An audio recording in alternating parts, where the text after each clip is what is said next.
My name is Gracie, and I'm 27 years old. I work as both a housewife and an office worker with a good position. My husband, Aaron, is the same age as me. He loves his mother a lot, and his mother, Eliza, enjoys making my life difficult. Despite the struggles in our marriage, Aaron and I just celebrated our second anniversary.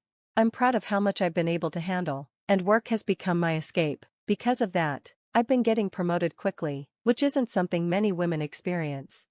Right now, I'm on a business trip across Europe for meetings. I'm in the middle of an important meeting when my phone, which was on silent, started vibrating. I thought it might be an emergency because there were 2 missed calls. When I checked my phone, I saw that the calls were from my mother-in-law, Eliza.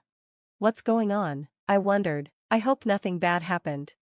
I quickly decided to return the call. Just as I was about to leave the meeting to do that, my phone rang again, and it was Eliza. "Hello, Gracie, where are you?" she asked. I answered the call, but she sounded annoyed. Maybe I shouldn't have picked up," I muttered. "Hello, Eliza, how are you? Is there something urgent? Why aren't you answering me? I just asked where you are," she snapped. I felt irritated by her tone, but I didn't want to argue because of the important meeting I was in. I calmly said, "Sorry, didn't Aaron tell you? I'm in a meeting on a business trip. Can I call you back when I'm done?" She responded, "Of course Aaron told me, but why are you leaving your house and husband? Come back home right now." Her sudden and unreasonable demand threw me off. "I'm sorry, Eliza, but I'm in the middle of an important meeting and I can't just." She cut me off, saying, "You're so bossy, even though you're just Aaron's wife. I don't care about your reasons. Come back home now. Today is really important, do you understand?" "Today is important?" I asked, confused. I wanted to know what made today so special, so I asked her. "We're celebrating my 60th birthday today," Eliza replied, sounding proud. I thought her birthday was supposed to be at the end of the month, and it was strange that she wanted to celebrate on a weekday while I was away on a business trip. Aaron and I had already planned a special celebration at a restaurant for her 60th birthday. I was getting really tired of Eliza trying to control me again. It felt like every year she was getting worse, especially when she knew I was busy with important work. So, I told her. "As I said before, I'm on a business trip, so I can't come home right now." "Oh, really?" "Because I called Aaron earlier, and he said he'd take the day off for me. All the relatives will be there, except for you. You're always working. You're so cold. What do you think of your husband's parents?" she said sarcastically. I didn't want to deal with her anymore. I had an important meeting, so I just said, "I'm sorry, but I can't come to your 60th birthday celebration, no matter what you say."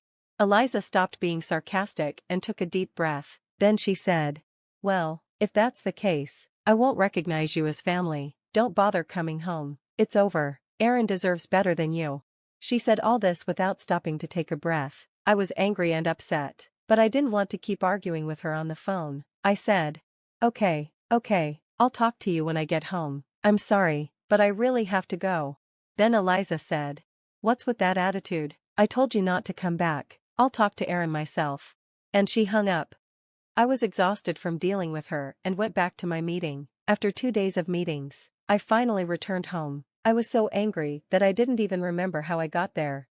When I opened the door, I heard Aaron's tired voice saying, "Welcome back." I took off my heels and went straight to the living room, where I saw a pile of boxes. I was confused until I saw Aaron taping them up. "What's with the boxes?" I asked. He told me that they were all of my things.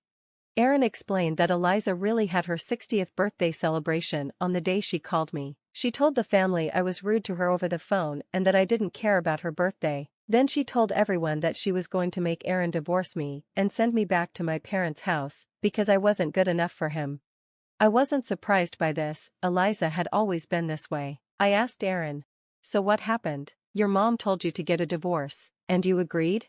"No, not exactly, but she told me to pack your things, and I didn't have any choice," Aaron answered with a sigh. I was shocked. "Wait, you didn't argue with your mom? You're okay with getting a divorce?" Aaron explained that his dad, Alex, also told him, "If Eliza's upset, you'll have a hard time, so listen to her." So Aaron just went along with the divorce. I couldn't believe it. Aaron seemed so controlled by his mom, and I couldn't understand why he didn't stand up for me. I was in shock and silent for a moment. Then Aaron said, What my mom says is the final word. It's just until she's not upset anymore. It's just a fake divorce. I'll come back for you once things settle down. He said this with pleading eyes. I couldn't believe how afraid he was of his mother. I started to feel disgusted with myself for marrying him, but then I thought, maybe this was a good opportunity. If I stayed with Aaron, Eliza would keep tormenting me, and I'd always be pressured to get a divorce. Maybe it was a blessing in disguise. I had my own income and could support myself just fine. I didn't need Aaron or his family. In that moment, it was like a weight lifted off my shoulders. I looked at Aaron and said, "Fine, let's get a divorce." I then called Eliza. After a few calls, she answered. "Hello?" she said, and I calmly replied, "As you wish, we're getting a divorce." Eliza sounded happy and replied excitedly, "Yes, finally, you realized you're not good enough for Aaron. Don't worry, I'll find him a better, more obedient wife who'll listen to me."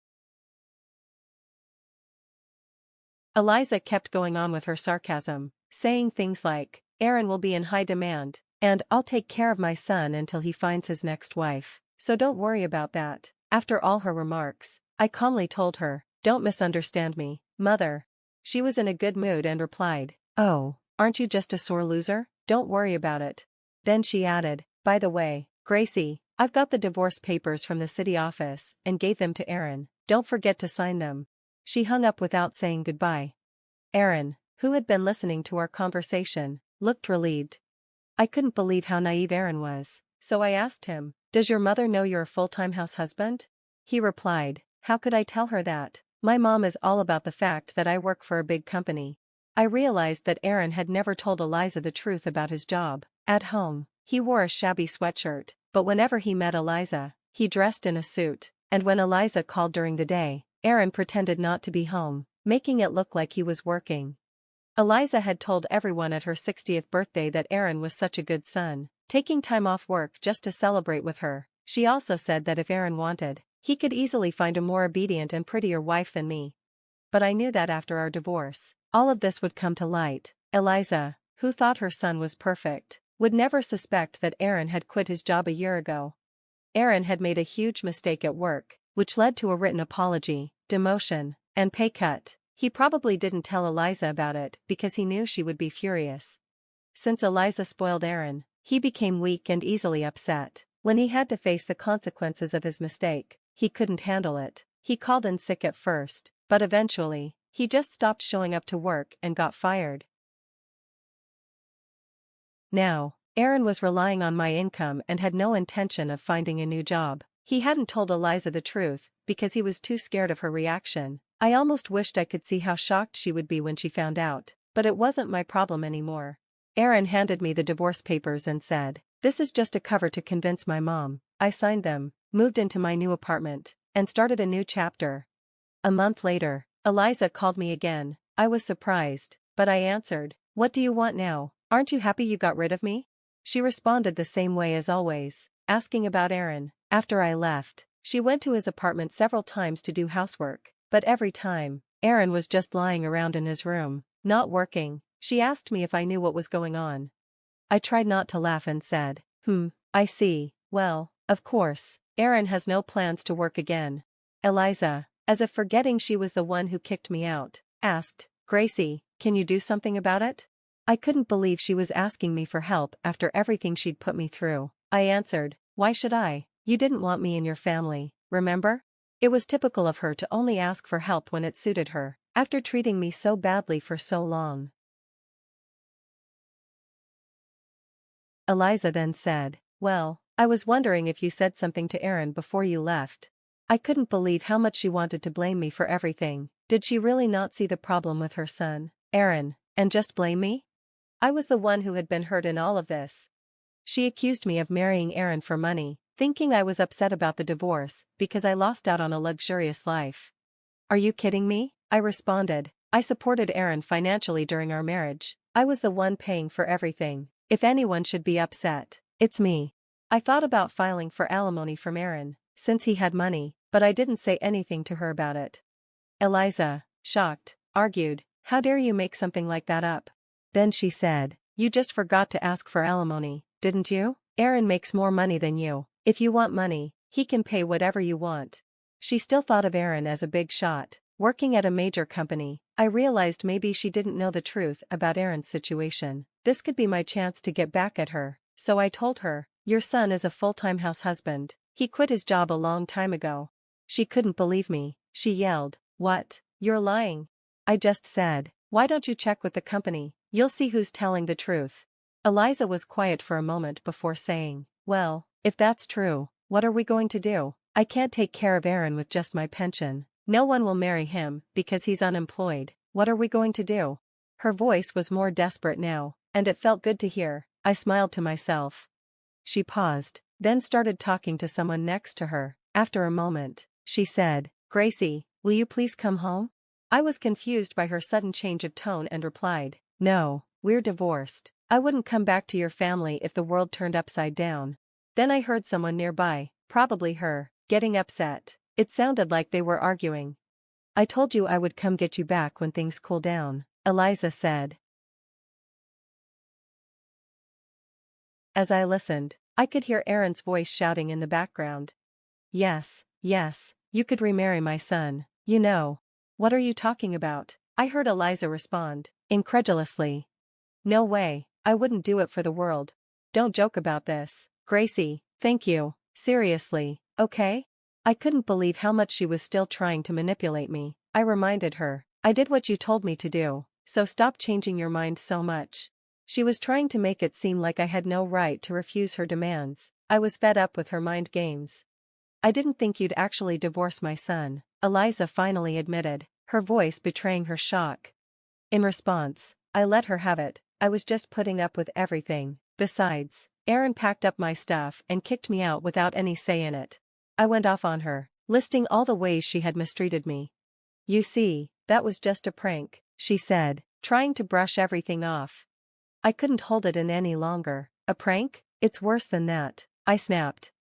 I was done with her games. As I looked at my watch, realizing it was almost 1 p.m. and my lunch break was ruined, I finally said, Eliza, are you done now?"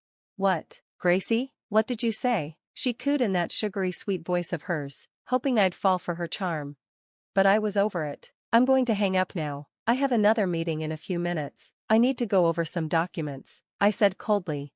As I pulled the phone away from my ear, I could hear her still yelling, "Wait, wait, Gracie, hey, Gracie, say something."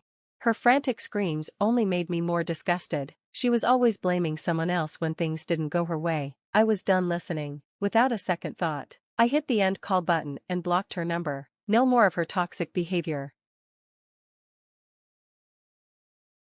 After everything that had happened, Aaron contacted me, trying to get back together. He was persistent, but I saw it as an opportunity. I decided to ask my lawyer to help me with alimony. Given how quickly Aaron's family paid up the full amount, I suspected they had advanced the money for him. Apparently, my ex-parents-in-law, Alex and Eliza, were not happy with Aaron's situation. They constantly nagged him to find a job, but Aaron had become so fed up with their constant pressure. It seemed his former elite life had faded away. He couldn't even afford the rent for his apartment and had to return to his parents' house. Now, he was blaming them for the divorce, while they, in turn, blamed him for everything. Instead of taking responsibility, they seemed content to lash out at each other. I heard they were considering applying for welfare soon. If that happens, maybe the government will step in and attempt to correct their warped sense of entitlement and selfishness. As for me, life had taken a better turn. My proposal from the business trip was accepted, and I signed a major contract. This led to a promotion and a significant salary increase. I was living my best life as a rich, independent bachelorette, free from any toxic in-laws or dependent family members. If I ever consider marriage again in the future, you can bet I'll be doing a thorough background check. No more husbands who adore their mothers or families who think they can control me. I've learned my lesson.